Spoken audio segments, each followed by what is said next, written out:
كبيرة هنتعرف منه أكتر على المبادرة وإزاي ممكن تفيد بلدنا، حتى نقدر نفيد بلدنا بهواية بنحبها وبنمارسها.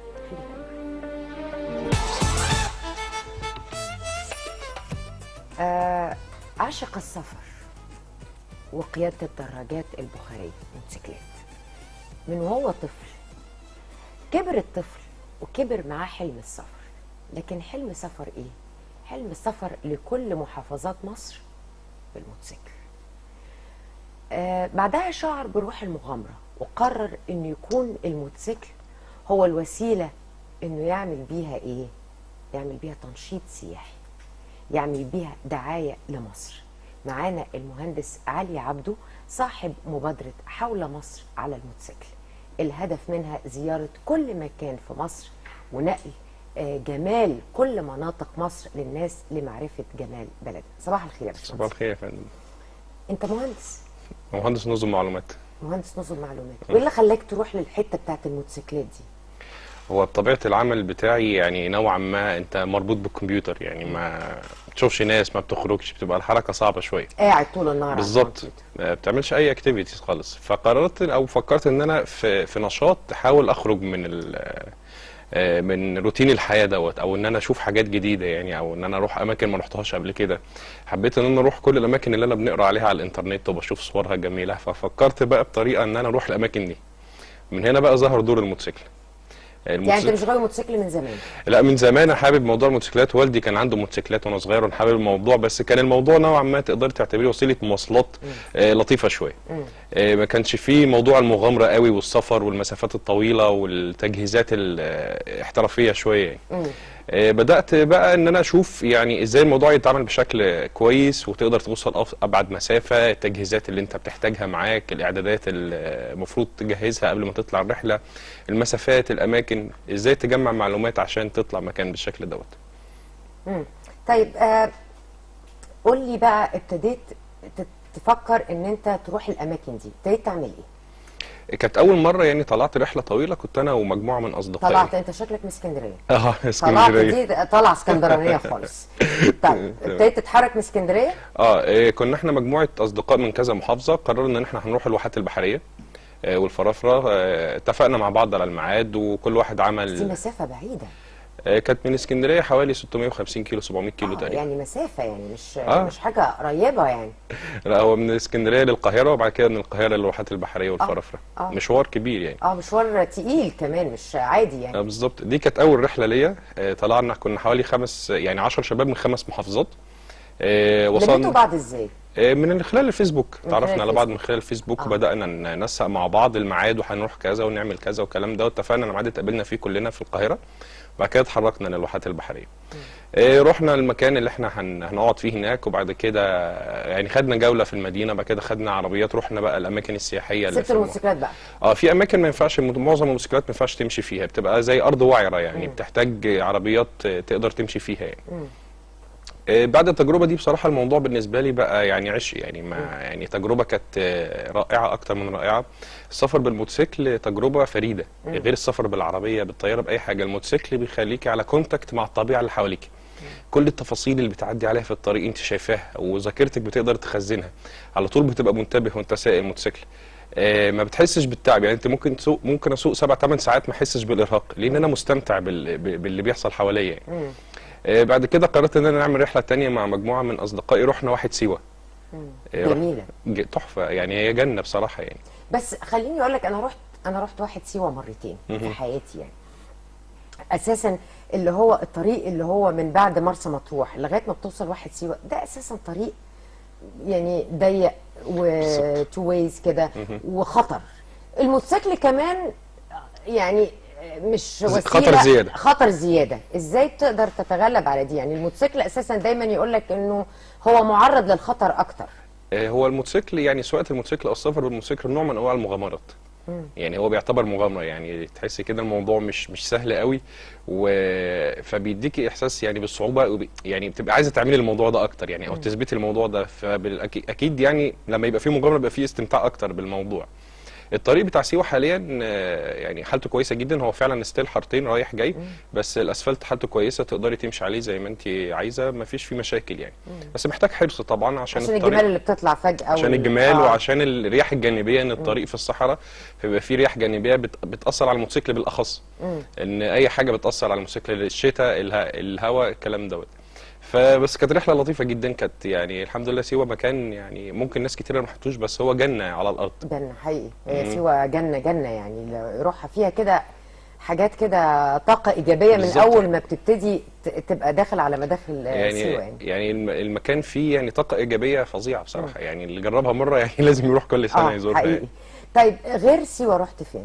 بعد كده عملت انا برضو مجموعه اصدقاء، عملنا حاجه اسمها الراوند دلتا، لفينا كل محافظات الدلتا بالموتوسيكلات. رحنا رشيد، ورحنا دمياط، ورحنا الشرقيه، حضرنا مهرجان الخيول، ورحنا كذا محافظه في خلال الجوله ديت. يعني جوله كده راوند حوالين محافظات الدلتا، لفينا كل الاماكن دي. طب هل الموتوسيكل اللي انت راكبه بيبقى نوع معين ولا الموتوسيكلات العاديه اللي احنا بنشوفها؟ هو اي موتوسيكل ينفع يسافر، بس محتاج ادراك شويه ومعرفه بالحاله بتاعته وامكانياته.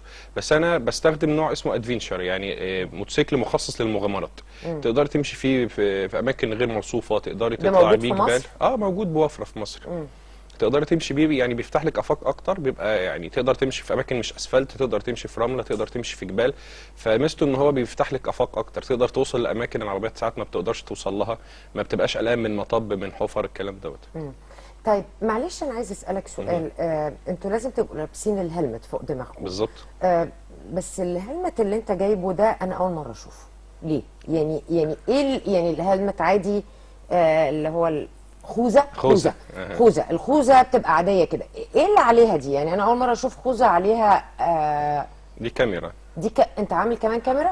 هو انا شاريها دي، بستخدمها ان انا اصور بقى الطرق اللي انا ماشي فيها، بصور معالم الطرق اللي فيها كارد مثلا، فيها ميموري كارد وليها ريموت، ببدا ان انا اشغلها واطفيها منه وانا ماشي لما بحب اصور حاجه معينه. في الجنب الثاني فيها بلوتوث، اقدر ان انا استقبل مكالمات تليفون واسمع ميوزك مثلا وانا ماشي، بحيث ان انا اسلي نفسي. انت اللي عاملها بقى؟ لا، ده انا شاريها اكويبمنت بتتباع وانا بركبها في الخوذه. هي الخوذه بتيجي من غير الحاجات دي. ما انا عارفه الخوذه شكلها العادي، لكن الحاجات دي انا بالنسبه لي جديده ان انا اشوف خوذه. بالظبط. يعني دي ممكن نفكها، بقت كاميرا بالشكل دوت، وفيها شاشه تقدري تظبطي فيها السيتنجز اللي انت عايزاها، وتصوري بيها بقى الطريق، معالم معينه تقدري تاخديها معاكي تصوري بيها حاجه ثانيه، وهكذا. فالميزه ان انا من الرحلات، يعني بعد ما عملت كذا رحله بدات افكر في الموضوع بشكل مختلف. فكرت ان انا اوفر للناس معلومات وصور عن الاماكن اللي انا بروحها، مش مجرد ان انا اروح استمتع واقضي اجازه وخلاص. لا، بدات ان انا يعني مثلا من المشاكل اللي كانت بتواجهني في لما اجي اخطط لرحله، ما بلاقيش معلومات كامله عن المكان اللي انا رايحه، وما بلاقيش صور كامله، ما بلاقيش تجربه كامله عن المكان ده. فببدا ان انا اخد التجربه ديت على مسؤوليتي او على قد المعلومات اللي انا جمعتها. فقررت ان انا ابدا ان انا اوفر للناس المعلومات اللي انا حصلت عليها من خلال الصور بقى، من خلال معلومات انا بكتبها. ببدا اقول لهم مثلا الاماكن الفلانيه فيها بنزين، الاماكن الفلانيه فيها كافيتيريا تقدروا تستريحوا فيها، في فنادق في الحته الفلانيه، بحيث ان الناس يبقى عندها المعلومات اللي تشجعها انها تروح المكان دوت. وبتدي المعلومات دي لمين او بتنزلها على ايه؟ عندي على الفيسبوك بيج بتاعتي على الفيسبوك. طيب معلش عايز اسالك سؤال. معروف ان السفر يعني بيحتاج تكاليف. اكيد.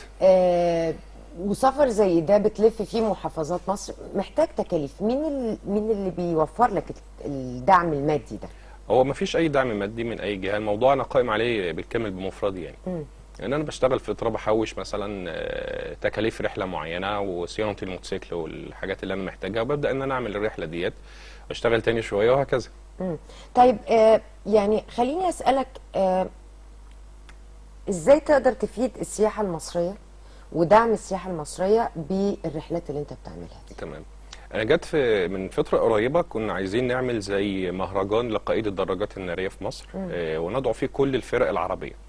بعد ما عملنا اجراءات كتيره وتخطيط وتجهيز وكده، بدات الناس دي يعني تقول احنا خايفين نيجي مصر، او شايفين ان الدنيا في مصر مش ستيبل قوي، فرفضوا ان هم يحضروا المهرجان اللي احنا بننسقه ده. فعشان انا اثبت لهم ان وجهه نظركم عن مصر مش سليمه، خدت الموتوسيكل بتاعي ورحت لفيت بيه مصر كلها. عملت رحله 5500 كيلو في 16 يوم، من اسكندريه لحد السد العالي. مريت على الواحات كلها، الواحات البحريه والفرافره والداخله والخارجه، تمام. بعد كده الاقصر واسوان، وبعد كده السد العالي، بعد كده خدت البحر الاحمر من اول مرسى علم لحد السويس، وبعد كده سينا كلها، وبعد كده السويس وبورسعيد ودمياط ورشيد واسكندريه. عشان اثبت لهم ان انا كفرد لوحدي قدرت ان انا الف مصر كلها ومفيش اي مشاكل اللي انتم متوقعينها، بحيث ان انا اصحح لهم وجهة نظرهم عن مصر بالفعل مش بالكلام. ان انا لو قعدت اشرح لهم من هنا سنة قدام من لا ده الدنيا كويسة، اكيد هيبقى عندهم شك، انما حبيت ان انا انفذ الكلام ده بتجربة على ارض الواقع. الحمد لله الرحله دي كان ليها نتائج كويسه جدا. ناس كتيره من بره كلمتني عايزين يجوا مصر يعملوا رحلات بالشكل دوت، وناس بتفكر انها تشتري موتور بايكس عشان تعمل بيها رحله بالشكل ده. بدات اطور الفكره بتاعتي بحيث ان انا حاليا بشتغل ان انا اعمل موسوعه الكترونيه، حاجه ديجيتالايزد بس متطوره قوي، بتشمل كل المعلومات عن السياحه المصريه. هتستخدم فيها طبعا الحاجات اللي انت صورتها. اكيد اللي انا صورتها وهصور تاني، يعني لسه في رحلات تانية هنعملها عشان نغطي اماكن اكبر، نغطي ديتيلز اكتر، نجمع معلومات، خرائط GPS كوردينيشنز للاماكن ديت، اماكن الفنادق واسعارها، بحيث ان انا الفكره ان انا اوريك صور جميله عن المكان دوت طبيعيه جدا ما فيهاش اي تزييف، تمام، بحيث ان انت تحب المكان. نبدا بعد كده اوفر لك كل المعلومات اللي انت ممكن تحتاجها عشان تروح المكان دوت، واماكن الخدمات فين، بحيث ان انت يبقى عندك يعني القرار انك تروح المكان ده سهل. اصبح ان انت شايف المكان وشايف ان هو جميل وعندك كل المعلومات اللي انت ممكن تحتاجها للمكان ده، فده يساعدك انك تاخد القرار انك تروح للمكان ده. طيب يعني الرحله الجايه هتكون فين؟ الرحله الجايه انا ان شاء الله عندي مجموعه رحلات. قررت ان انا يعني اوثق الرحلات بتاعتي او اسجل الرحلات بتاعتي في جينيس ريكورد. قدمت الطلبات بتاعتي من شهر 6 اللي فات، والحمد لله جات لي الموافقات بتاعتها. هبدا اول رحله دي مسافتها 3500 كيلو في 24 ساعه. ده جينيس ريكورد، ان شاء الله اكون اول مصري وعربي يسجل في الكاتيجوري دوت. ان شاء الله هنعمله شهر اكتوبر اللي جاي. في الريكورد اللي بعديه او الرحله اللي بعديها دي لمده اسبوع. دي هتغطي مصر كلها، بس الفكره ان انا هدعو رحاله عربي من كل دوله عربيه يجي يشارك معانا في الايفنت ده، بحيث ان هم يساعدوني ان هم ينقلوا الصوره الحقيقيه اللي شافوها لبلدانهم. ما يبقاش ان انا كل مثلا مش علي هو اللي بيتكلم، علي اللي بيحط صور، لا، تيجي ناس من بلادهم، ناس يعني ليهم مصداقيه وناس معروفين يشاركوا في حاجه زي كده، يتفرجوا معايا على مصر، يشوفوا الاماكن اللي انا رحتها، يشوفوا الطرق عامله ازاي، يشوفوا الخدمات، وهينقلوا الصوره دي لبلدهم. المرحله اللي بعديها بقى ان شاء الله ده بنسميها اطول مسافه قياده داخل الدوله، ودي 40,000 كيلو. دي الهدف منها ان انا اروح كل شبر في مصر، اصور الاماكن ديت، ارفع احداثياتها، اجمع معلومات عنها، عادات وثقافات والفولكلور الشعبي بتاع الناس اللي عايشين في المكان ده، وابدا ان انا اكمل الموسوعه اللي انا شغال فيها. بتحتاج طبعا موافقات امنيه عشان تقدر تتحرك في اماكن معينه. بالظبط، بعض الاماكن بتحتاج موافقات امنيه، ان انا يعني انا فرد يعني مش تابع اي جهه، فبتبدا الناس تسالك انت جاي ليه وبتعمل ليه وبتصور ليه والكلام ده. ببدا اشرح لهم الفكره، الحمد لله نسبه الاستجابه عاليه بتاعت الناس، بيدركوا ان انا بعمله، بفرجهم على الشغل اللي انا عامله عشان يتاكدوا من النشاط اللي انا بمارسه يعني. في دايما بنلاقي انه رحاله قدر انه يتحرك من مكان لمكان لمكان، مثلا بيلف اوروبا، بيلف دول كتيره. هل ده في مخططك ولا انت هدفك مركزه كله على مصر؟ هو الهدف الاساسي مصر، بس ان شاء الله بعد الرحله الاخيره اللي هي ال 40,000 كيلو ديت انا هيبقى عندي داتا كتيره جدا. هجمع الداتا ديت وابدا ان انا ازور الدول الجوار في البدايه، وابدا ان انا اشارك في، بيبقى عندهم زي احتفاليات او مهرجانات، وابدا ان انا اعرض الصور ديت والكلام دوت عليهم، بحيث ان انت تروح لهم بلدهم توريهم الجمال والخير اللي موجود عندك. بس هتبقى رحلات بهدف يعني الجذب السياحي. ان انا اروح اوريهم صور الاماكن في مصر عامله ازاي، صور الطرق في مصر عامله ازاي، احكي لهم تجربتي عن السفر في مصر، وادعو الناس ديت انها تيجي مصر تعمل نفس التجربه او تعمل حاجات مشابهه ليها.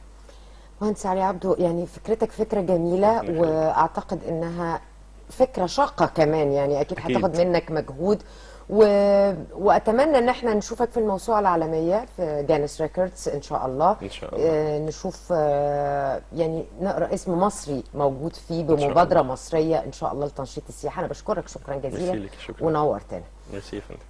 مشاهدينا الكرام، بعد الفاصل هيكون معنا المهندس عماد رؤوف، الامين العام المساعد لحزب المصريين الاحرار. هنتكلم عن الانتخابات البرلمانيه، اتمام خارطه الطريق اللي اعلن عنها الرئيس عبد الفتاح السيسي. خليكم معنا. اخيرا سيصبح لدينا برلمان هيمثل الشعب، نتمنى. اخيرا هنكمل خارطة الطريق اللي أعلن عليها الرئيس عبد الفتاح السيسي للشعب بعد ثورة 30 يونيو. لكن عشان نعمل الاستحقاق الثالث والأخير، يعني عايزة أقول إن إحنا يعني عانينا كشعب وعانينا كاللي هيخشوا البرلمان، وما زلنا نعاني، والعملية الانتخابية اهي هتبتدي. تعالوا نشوف تركيبة البرلمان